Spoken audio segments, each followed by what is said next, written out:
सम्राट के नए कपड़ों की कहानी। कई साल पहले एक सम्राट रहता था जो नए कपड़ों का इतना शौकीन था कि वह अपना सारा पैसा उन पर खर्च कर देता था ताकि वह सुंदर कपड़े पहन सके। उसे अपने सैनिकों की परवाह नहीं थी, उसे थिएटर की परवाह नहीं थी, उसे बस अपने नए कपड़े दिखाने के लिए बाहर घूमना पसंद था। उसके पास दिन के हर घंटे के लिए एक कोट था, और जैसा कि वे एक राजा के बारे में कहते हैं, वो परिषद कक्ष में है। वे हमेशा यहाँ कहते थे, सम्राट अलमारी में है। जिस बड़े शहर में वह रहता था, वहाँ हमेशा कुछ ना कुछ चलता रहता था। हर दिन वहाँ बहुत से अजनबी लोग आते थे। एक दिन दो धोखेबाज आए जिन्होंने खुद को बुनकर बताया और कहा कि वे सबसे सुंदर कपड़ा बनाना जानते हैं। न केवल बनावट और पैटर्न असाधारण रूप से सुंदर थे, बल्कि जो कपड़े उस सामग्री से बने थे, उनमें यह अद्भुत गुण था कि वे किसी ऐसे व्यक्ति के लिए अदृश्य थे जो उसके पद के लिए उपयुक्त नहीं था, या जो अक्षम्य रूप से मूर्ख था। सम्राट ने सोचा, ये वाकई बहुत शानदार कपड़े होंगे। अगर मैं इन्हें पहनता तो मैं पता लगा सकता था कि मेरे राज्य में कौन से लोग अपने पद के लिए अयोग्य हैं। मैं बुद्धिमान और मूर्ख में अंतर कर सकता था। हाँ, ये कपड़ा मेरे लिए तुरंत बुना जाना चाहिए। और उसने दोनों धोखेबाजों को बहुत सारा पैसा दिया ताकि वे अपना काम शुरू कर सकें। उन्होंने दो बुनाई करघे रखे और ऐसा काम करने लगे जैसे वे काम कर रहे हों, लेकिन उनके पास करघे पर एक भी चीज नहीं थी। उन्होंने बेहतरीन रेशम और सबसे बढ़िया सोना भी मांगा, जिसे उन्होंने अपनी जेबों में रख लिया और देर रात तक खाली करघे पर काम करते रहे। सम्राट ने सोचा, मुझे ये जानना बहुत अच्छा लगेगा कि वे कपड़े के साथ कितना आगे बढ़ चुके हैं। लेकिन जब उसने इस बारे में सोचा तो उसे याद आया कि जो कोई भी मूर्ख होगा या उसके पद के लिए उपयुक्त नहीं होगा, वह इसे नहीं देख पाएगा। अब उसे निश्चित रूप से विश्वास हो गया था कि उसे अपने लिए डरने की कोई बात नहीं है, लेकिन वह पहले किसी और को ये देखने के लिए भेजना चाहता था कि वह अपने पद के संबंध में कैसा है।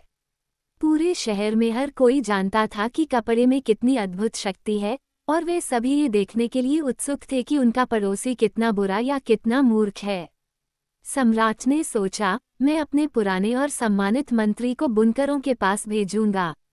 वो सबसे अच्छी तरह से यह अनुमान लगा सकता है कि कपड़ा कैसा है, क्योंकि वह बुद्धिमान है और कोई भी उससे बेहतर अपने पद को नहीं समझता। अब वह अच्छा बूढ़ा मंत्री उस हॉल में गया जहां दो धोखेबाज खाली बुनाई करघों पर काम कर रहे थे। बूढ़े मंत्री ने आंखें चौड़ी करके सोचा, हे भगवान, मैं कुछ भी नहीं देख सकता। लेकिन उसने ऐसा नहीं कहा। दोनों धोखेबाजों ने उससे इतनी कृपा करने की विनती की कि वो उसके करीब आ जाए और उससे पूछा कि क्या ये सुंदर बनावट और मनमोहक रंग नहीं है। उन्होंने खाली करघे की ओर इशारा किया और बेचारा बूढ़ा मंत्री अपनी आंखें मलता हुआ आगे बढ़ा, लेकिन वह कुछ भी नहीं देख सका क्योंकि वहां कुछ भी नहीं था। अरे अरे, उसने सोचा, क्या मैं मूर्ख हो सकता हूँ?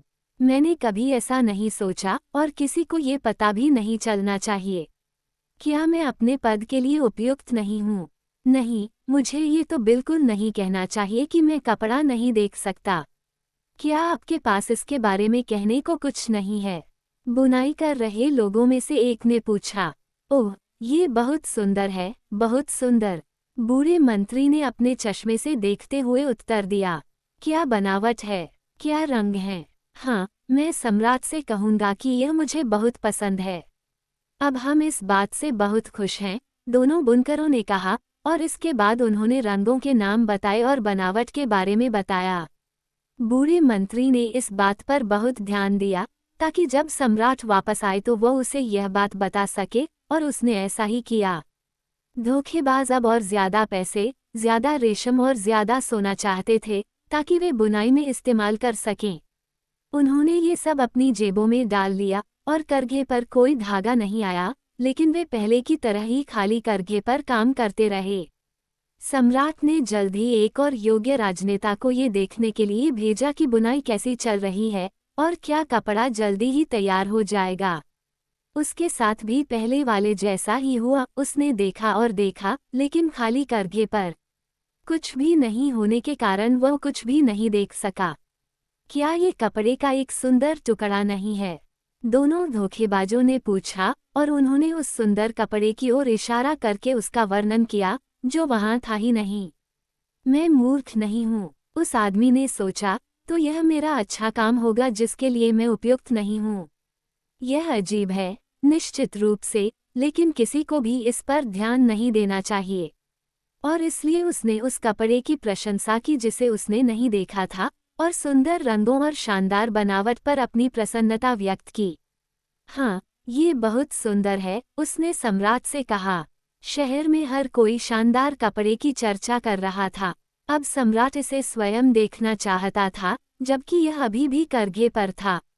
अपने चुनिंदा अनुयायियों की एक बड़ी भीड़ के साथ, जिनमें दोनों योग्य राजनेता भी शामिल थे, जो पहले भी वहां जा चुके थे, वह चालाक धोखेबाजों के पास गया, जो अब अपनी पूरी ताकत से बुनाई कर रहे थे, लेकिन बिना रेशे या धागे के।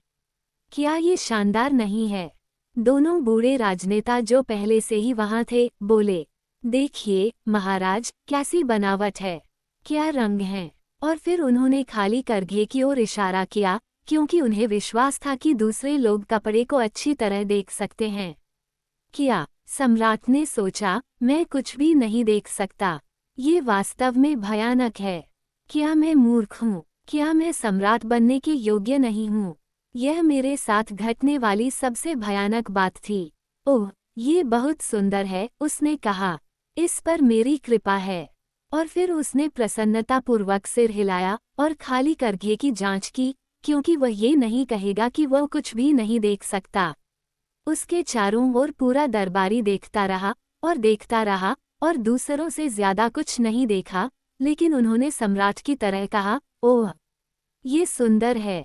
और उन्होंने उसे सलाह दी कि वह इन नए और शानदार कपड़ों को पहली बार उस बड़े जुलूस में पहने जो जल्द ही होने वाला था। शानदार, प्यारा, सबसे सुंदर। मुंह से मुंह तक ये बात फैल गई। हर कोई उन्हें देखकर खुश हुआ और सम्राट ने धोखेबाजों को सम्राट के दरबारी बुनकरों की उपाधि दे दी। जिस सुबह जुलूस निकलना था, उससे पहले पूरी रात भर धोखेबाज जागते रहे और 16 मोमबत्तियों की रोशनी में काम करते रहे। लोगों को दिख रहा था कि वे सम्राट के नए कपड़े तैयार करने में बहुत व्यस्त थे। उन्होंने दिखावा किया कि वे करघे से कपड़ा उतार रहे हैं, हवा में बड़ी कैंची से काट रहे हैं, बिना धागे के सुइयों से सिल रहे हैं, और फिर अंत में कह रहे हैं, अब कपड़े तैयार हैं। सम्राट स्वयं अपने सबसे प्रतिष्ठित शूरवीरों के साथ आया, और प्रत्येक धोखेबाज ने अपना हाथ ऊपर उठाया जैसे कि वो कुछ पकड़े हुए हो, और कहा, देखो, यहाँ पतलून है, यहाँ कोट है, यहाँ लबादा है, इत्यादि। सूत के कपड़े इतने आरामदायक होते हैं कि कोई सोचेगा कि उसने कुछ भी नहीं पहना है, लेकिन यही इसकी खूबसूरती है। हाँ, सभी शूरवीरों ने कहा, लेकिन वे कुछ भी नहीं देख सके, क्योंकि वहां कुछ भी नहीं था। क्या महाराज कृपया अपने कपड़े उतार दें, धोखेबाजों ने कहा, फिर हम यहीं दर्पण के सामने नए कपड़े पहन लेंगे। सम्राट ने अपने सारे कपड़े उतार दिए, और धोखेबाज उसके सामने इस प्रकार खड़े हो गए मानो वे उसके नए तैयार कपड़ों के प्रत्येक भाग को पहन रहे हों, और सम्राट मुड़ा और दर्पण के सामने झुक गया। ये कितने खूबसूरत तरीके से फिट होते हैं, ये कितने अच्छे से बैठते हैं। सबने कहा, क्या कपड़ा है, क्या रंग है, यह एक शानदार सूट है। समारोह संचालक ने घोषणा की, वे लोग उस छत्र के साथ बाहर प्रतीक्षा कर रहे हैं, जिसे महाराज जुलूस में आपके ऊपर लेकर आते हैं। देखो, मैं तैयार हूँ, सम्राट ने कहा। क्या ये ठीक नहीं है? और उसने फिर से शीशे की ओर देखा, ये देखने के लिए कि क्या उसका श्रृंगार ठीक है। ट्रेन को ले जाने वाले चैम्बरलेन अपने हाथ फर्श के पास रखते थे जैसे कि वे ट्रेन को ऊपर उठा रहे हों, फिर वे ऐसा करते थे जैसे कि वे हवा में कुछ पकड़ रहे हों। उन्हें ये पता नहीं होता कि वे कुछ भी नहीं देख पा रहे हैं। इसलिए सम्राट शानदार छत्र के नीचे जुलूस में शामिल हो गया, और सड़कों पर और खिड़कियों पर खड़े सभी लोग बोल उठे, सम्राट के नए कपड़े कितने बेमिसाल हैं। उसकी पोशाक से बंधी हुई वह ट्रेन कितनी खूबसूरती से लटकी हुई है।